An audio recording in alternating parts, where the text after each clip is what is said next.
یہ جو کال دیتے ہیں, میں یہی کہہ رہی ہوں وہ کیوں نظر نہیں بس آتے ہیں؟ کال احتجاج کریں, آپ کو آئین حق دیتا ہے احتجاج کا, لیکن یہ تماشا یہ کرنا تو ہر ان روز لوگوں کو سمجھنا چاہیے اور راؤ لوگوں صاحب کو جو اس مطالبہ کال پہ کرنا نکل آتے چاہیے. ہیں. یہ ٹویٹر پر اور سوشل میڈیا پر جو بیان بازی ہوتی ہے جس کی وجہ سے احتجاج کی کال دیجیے, لوگ ان سے مطالبہ کریں کہ آپ خود لیڈ کریں آ کے, بالکل ایسے ہی تو ہے. یہ کیوں نہیں آتے؟ عرفان صاحب انا میں سمجھتا ہوں کہ راؤ صاحب نے تو ان لوگوں کا ذکر کیا جن لوگوں کی وجہ سے یہ ہو رہا ہے, لیکن اس کے ساتھ ساتھ اگر یہ دیکھا جائے کہ ہماری ریاست کی یہ کمزوری ہے, ریاست ہماری اس قدر کمزور ہو گئی ہے کہ چند ایسے افراد جو نکلتے ہیں, کیونکہ بنیادی جو چہرے ہیں وہ تو روپوش ہیں, ڈیفینیٹلی وہ تو روپوش رہیں گے اور وہ رہیں گے, وہ صرف آپ کو سوشل میڈیا کے اوپر اشتعال دکھاتے ہوئے نظر آئیں گے, وہ آپ کو کہیں ایسے جرنلسٹ کے روپ کے اندر آپ کو اشتعال دکھاتے ہوئے نظر آئیں گے, لیکن خود نہ تو وہ ہوں گے, نہ ان کے بچے ہوں گے, نہ ان کے ریلیٹیو ہوں گے. وہ یہی چاہیں گے کہ لوگوں کے بچے وہاں پہ جائیں, مارے کھائیں, مقدمات کا ان کے اوپر اندراج ہو, جس کے بعد ساری زندگی کا جو ان کے اوپر ایک ٹیگ لگ جائے کہ یہ لوگ ریاست مخالف مظاہروں میں شامل تھے, ان کے جو کریکٹر سرٹیفکیٹس ہیں اس کے اوپر یہ بات آ جائے کہ یہ لوگ جو ہیں وہ انتشار پسند ہیں. پھر نہ تو وہ کسی جگہ پہ نوکری کر سکیں گے اور نہ ہی وہ کہیں اگر کسی باہر کا پلان ہو, کسی نے اعلیٰ تعلیم کے لیے جانا ہو, ملازمت کے حصول کے لیے جانا ہو, وہ نہیں جا سکیں گے. بات یہ ہے کہ حکومت جو ہے, حکومت اس میں اپنی نااہلی جو ہے وہ ثابت کرتی ہے اس طرح کے اقدامات کر کے کہ چند ہزار لوگوں کے مجمع کے لیے آپ کروڑوں لوگوں کو آپ جو ہے وہ محصور کر کے رکھ دیتے ہیں. ان کے جو معاملات زندگی ہیں وہ کیوں ڈسٹرب کر رہے ہیں؟ احتجاج تو ڈیفینیٹلی وہ گورنمنٹ کی کمزوری ہے نا. اب وزیر اعلیٰ پنجاب یا ہمارے وزیر اعظم پاکستان جو ہیں, ان کا کام نہیں ہے کہ ان لوگوں کے خلاف بیانات دیں, ان کا کام ہے کہ اپنی جو قانون ساز اسمبلیز ہیں وہاں پہ بیٹھ کے ایسے قانون بنائیں کہ ایسا اشتعال پھیلانے والے ملک دشمن جو لوگ ہیں, جو لوگ چاہتے نہیں ہیں کہ ملک کا پہیہ چلے, ان کے خلاف قانون سازی کریں, سخت سے سخت ان کو سزائیں دیں. اصل مسئلہ ہی یہ ہے کہ ہر کوئی آ کر صرف اس وجہ سے ان قوانین کے اوپر بات نہیں کرتا کیونکہ ان کو پتہ ہے کہ ہم نے بھی یہی کچھ کرنا ہے. ہماری سیاست کا بیس ہی یہی ہے کہ آپ لوگوں کے بچوں کو لے کے آئیں, لوگوں کے بچوں کو آ کے وہاں پہ مار بھی پڑوائیں, ان کے اوپر ٹیئر شیل بھی چلیں, ان کو لاٹھی چارج کا بھی سامنا کرنا پڑے, وہ پتھراؤ کریں, لوگوں کا اداروں کا آپس میں ایک دوسرے کے ساتھ ٹکراؤ کریں. یہ لوگ وہ چاہتے ہیں, اور یہ تمام حکومتی پارٹیاں بھی اور اپوزیشن بھی, کیونکہ یہ قانون سازی کی طرف کوئی بھی نہیں آ رہا. قانون سازی کی طرف اگر آئیں گے تو معاملہ ٹھیک ہوں گے, نہیں تو ہم اسی طرح دیکھتے رہیں گے. آج اس دور کے اندر ہم دیکھ رہے ہیں کہ آئے روز جو ہے وہ احتجاج کی کال دی جا رہی ہے, اور حکومت جو ہے وہ اپنی نااہلی کا مظاہرہ کرتے ہوئے ہر روز کبھی 144 امپوز, اب 144 کا مذاق بنا دیا. صحیح بات ہے, 144 ان پرپس کے لیے نہیں ہے. یہ تو جب لگے سمجھ لیں کہ یہ مذاق ہے, اس کے ساتھ یہ مذاق ہے, یہ اداروں کے ساتھ مذاق ہے, یہ لاء کے ساتھ مذاق ہے. اس پہ عمل بھی نہیں ہوتا ہے, عمل نہیں ہوتا. ڈیفینیٹلی عمل کیسے ہوگا؟ عمل اگر ہوگا, مقدمات کا اندراج ہوگا تو عدالتوں جس کی آپ نے ذکر کیا فوری طور پہ ان کو ڈسچارج کر دیا جائے گا. اب جس شخص کی کل ایک ضمانت ہوئی, جس کو وزیر اعلیٰ پنجاب نے بڑا فخریہ طور کے اوپر ٹویٹ بھی کیا کہ اریسٹ کر لیا گیا ہے اس شخص کو, جس کے اوپر FIA سائبر کرائم میں یہ دفعات کے تحت مقدمات کا اندراج ہوا. اور کیا ہوا, اگلے دن وہ عدالت میں پیش ہوا, کیونکہ وکیل تھا, عدالت میں پیش ہوا, اس کی ضمانت لے لے گی. قانون کے اندر کمزوری, اس میں اس کا قصور نہیں ہے, اس کا قصور نہیں ہے, وکلا کا قصور نہیں ہے, ججز کا قصور نہیں ہے, اس میں قانونی سکم موجود ہیں ہمارے پاس. جب تک ان کو بہتر کرنے کے لیے قانون ساز اسمبلیز کے اندر جب تک کام نہیں کریں گے تو یہ تماشے, یہ ڈرامے جو ہے جوڈیشل سسٹم بھی راؤ صاحب ان کو اصل میں مسئلہ یہ ہے راؤ صاحب جوڈیشل سسٹم کی بات نہیں ہے, جوڈیشل سسٹم کی ان کو بھی اندازہ ہوگا. وہ بات کیا ان کے بچے نہیں پڑھتے؟ راؤ صاحب اس طرح نہ کریں, ججز کے وکلے بچے بھی پڑھتے ہیں, وکلا کے بچے بھی پڑھتے ہیں, ان کے ریلیٹیو بھی کاروبار کرتے ہیں, وہ سارے لوگ یہی کرتے ہیں. اتوار کو کال سارے ججز نہیں ہیں. اگر آپ کو آپ کی زندگی اور موت کا مسئلہ ہے, اگر آپ کی تو پھر آپ اتوار کو کال دے دیں, ہم لوگ یہ کچھ محدود لوگوں کے آگے اپنی ایکٹیویٹیز کو ختم کر دیتے ہیں, سرنڈر کر جاتی ہے گھر میں. اور اتنی نااہلی دیکھیں, جو لوگ مطلوب ہیں وہ لاہور میں جلسہ کر کے واپس بھی چلے جاتے ہیں. گورنر صاحب یہ کہہ رہے توڑ پھوڑ کرنے والوں کے ساتھ سختی سے نمٹا جائے گا. 9 مئی کا واقعہ ہمارے سامنے ہے, جنہوں نے جو کرنا تھا وہ کر دیا. بس بیانات کی حد تک سختی ہوتی ہے, اس کو تھوڑا سا 2 دفعہ سخت کر کے نکلے. ہاں بس یہی ہے. اور میں اس کی ایک مثال آپ کو دیتا ہوں کہ فیصل ٹاؤن میں ایک سانحہ ہوا تھا جب مسلم لیگ نون کے دور حکومت تھا، وزیر اعلیٰ پنجاب جو تھے وہ آپ کے وزیر اعظم پاکستان تھے، اس دور کے اندر ایک واقعہ ہوا تھا جس کو گزرے ہوئے 10 سال سے زائد گزر چکا ہے اور آج تک عدالتوں کے اندر وہ لوگ جو ہیں، کوئی لوگ اپنی بریت کی درخواستیں دے رہے ہیں، وہ دوسری طرف سے استغاثہ جو ہے اس کے اوپر کارروائی نہیں. کیا وہ 12-15 لوگ جو ہیں ان کی جانیں ضائع ہو گئی؟ وہ ان لوگوں کو جس نے بھی مارا، وہ یہ قانون کا کام تھا اس کا فیصلہ کرنا کہ کس نے مارا، کون ذمہ دار تھا اور ان کو سزا دیتا، وہ آج تک نہیں ہوا. اسی طرح آپ نے سانحہ ساہیوال دیکھا ہوا جس کے اندر پاکستان تحریک انصاف کا دور تھا، بچوں کے سامنے ان کے پیرنٹس کو مار دیا گیا، وہ کیس کا کیا بنا؟ کچھ بھی نہیں بنا. اسی طرح کی آپ ایک لمبی قطار ہے ان ایسے کیسز کے اندر جس کے اندر کچھ بھی نہیں بنا، اور یہ صرف قوانین کے اندر جو سکم ہونے کی وجہ سے، اور ہم نے اپنا پروسیکیوشن ڈپارٹمنٹ یا جو عدلیہ ہے، کرمنل جوڈیشل سسٹم جو ہے، اس کو جب تک ہم بہتر نہیں کریں گے، ہم بھی ایسی باتیں کرتے رہیں گے، آپ بھی ایسی خبریں سناتے رہیں گے، ہونا کچھ بھی نہیں. راؤ صاحب ایک کمنٹ چاہیے. اسکول اساتذہ کو تربیت دینے کے لیے یورپ امریکہ بھیجوایا جائے گا، اس پہ ایک کمنٹ. دیکھیے یہ اسکالرشپ پروگرام ہے جس میں نہ صرف طلبہ و طالبات کے لیے اسکالرشپ پروگرام پہ 130 ارب روپے گورنمنٹ خرچ کرنے جا رہی ہے، بلکہ اسی پروگرام کا یہ ایک حصہ یہ بھی ہے کہ اساتذہ کو تربیت دلوائی جائے گی، اور اساتذہ سبجیکٹ اسپیشلسٹ خاص طور پہ، اور پھر اس کے بعد وہ ٹرانسفارم کریں گے. اب اللہ کرے کہ اس پر عمل ہو جائے، کیونکہ یہ چیزیں وقت کی اہم ضرورت ہے. اچھا ہے اوبیسلی دنیا ڈیفینیٹلی جب تک استاد ہمارے جو ہیں وہ اس قابل نہیں ہوں گے کہ بچوں کو اعلیٰ تعلیم دے سکیں، ماں باپ جو مرضی کر لیں، اور سرکاری اسکولوں میں جو ہمارا سلیبس ہے وہ آؤٹ ڈیٹڈ ہے، اس کا پریکٹیکل لائف سے یقین کریں کہ ماں سوائے لکھنے اور پڑھنے کے اس کے علاوہ پریکٹیکل لائف سے ہمارے سلیبس کا کوئی تعلق نہیں ہے. دنیا اے آئی کی طرف جا رہی ہے، دنیا جدید گیجٹس کی طرف جا رہی ہے. ہم آج بھی ٹارٹ پہ بٹھا کے بچے کو بغیر پنکھے کے پڑھانے صحیح بات ہے. اس سے باہر نکلنے کے لیے یہ سب سٹیپس لینا ضروری ہے. ہم نے ابھی جانا ہے بریک کی طرف، پھر آئیں گے اگلی خبر کی طرف. Stay with us.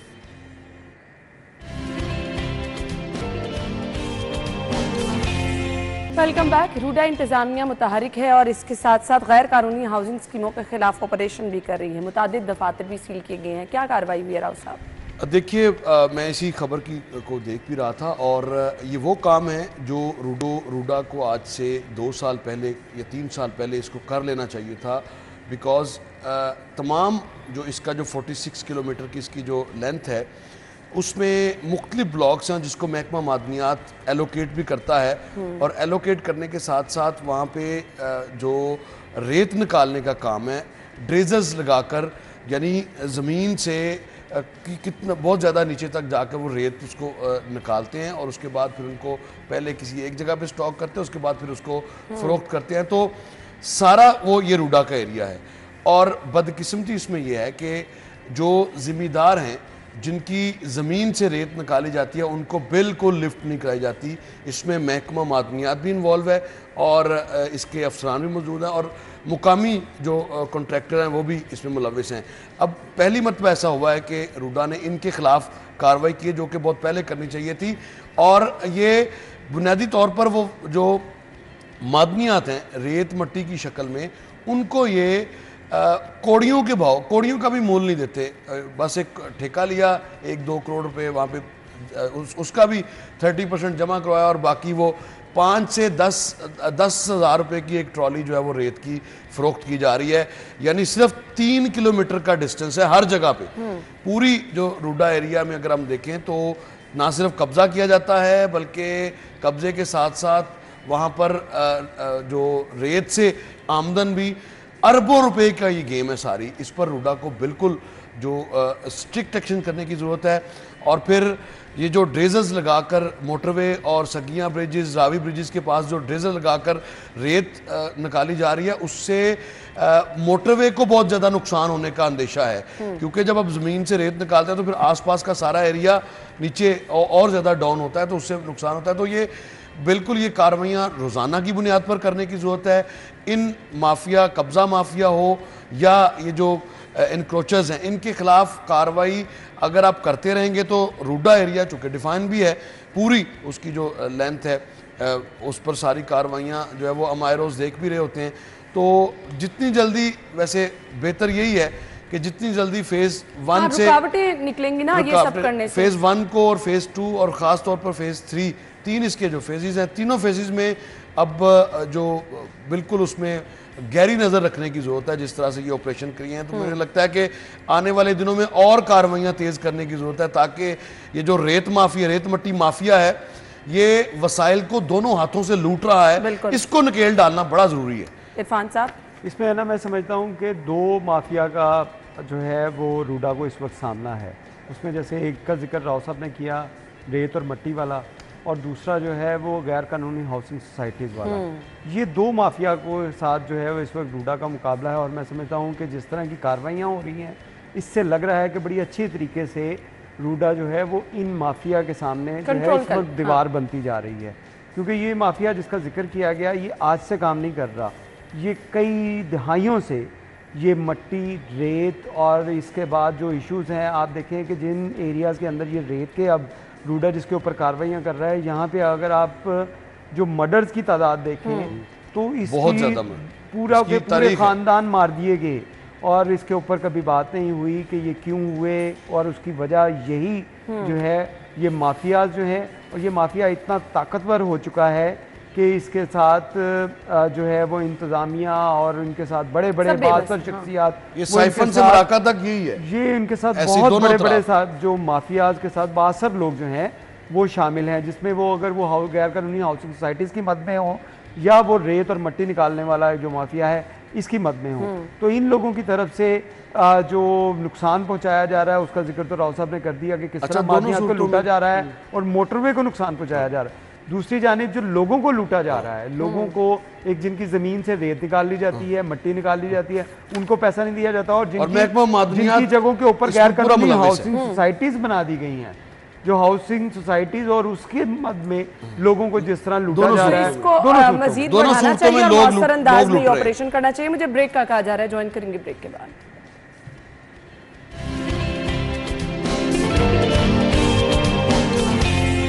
بریک کے بعد آپ کو ایک بار پھر سے ہم پروگرام میں خوش آمدید کہیں گے. خبر ہمارے پاس یہ ہے رواں سال زیادتی کے 47% مقدمات جھوٹے نکلے.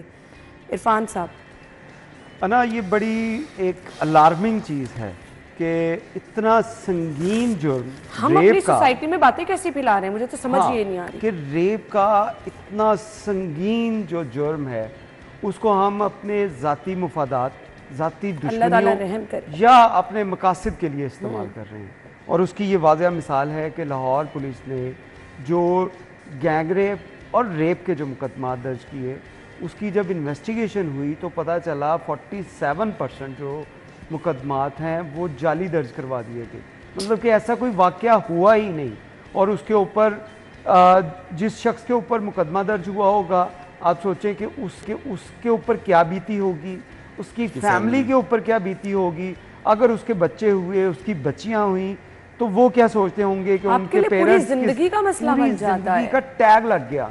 پھر اس کے بعد یہ تو ہو گیا اس شخص کا جس کے اوپر الزام یہ انفارچونیٹلی ابھی جو ایک معاملہ چل رہا ہے سوشل میڈیا پر کیا ہے, تباہی ہے, زندگیاں برباد کر رہے ہیں. پوری پاکستان تحریک انصاف کے ایم پی ایز نے اس ایشو پہ تقریر کی ہے اور اب واقعہ ہے ہی نہیں, واقعہ ہے نہیں. پورے اس کے اوپر یہی بات ہے کہ اب ہم لوگ جھوٹ کو اس حد تک پھیلا چکے ہیں, سرائیت کر چکا ہے عوام میں کہ لوگ اب سچ سننے کے لیے تیار نہیں ہیں. یہ کیسے ہو سکتا ہے تصدیق کیے بغیر آپ اور بعد میں پتہ چلتا ہے یہ مقدمات؟ دیکھیں انا یہی چیزیں یہ انویسٹیگیشن میں میرے خیال سے نتائج سے عرفان صاحب ہم چیزیں بات کرتے ہیں, ہم یہی چیزیں بات کرتے ہیں. سوشل بلنگ تو اور چیز, ہم ریپ جیسا سنگین جرم اس کے بارے میں یہی بات کر رہے تھے کہ پہلے بھی ہم جو بریک سے پہلے بات کر رہے تھے کہ قانون سازی کی ضرورت ہے ہمیں, اور اس وقت کوئی بڑا ایشو نہیں ہے ہمارے پاس جو قوانین چل رہے ہیں. کسی کو جھوٹا مقدمہ درج کراتے ہوئے پتہ ہو انگریز دور کے مقدمات ہیں جو قانون ہے جو آج بھی ہم اس کے اوپر کر رہے ہیں. دنیا کہاں سے کہاں پہنچ چکی ہے اور اب بھی ہم وہیں پہ ہیں. 10 سیکنڈ ہے, مجھے اس کا کچھ بتا دیں. اس کا یہ ہے کہ پورا جوڈیشل سسٹم آپ کا جو ہے نا وہ ریویمپ کرنے کی ضرورت ہے, اور قانون جوڈیشل سسٹم اس میں جب تک یہ نہیں کرتے تب تک کچھ نہیں ہونے والا. اس کے بعد ہم آپ کو جوائن کریں گے.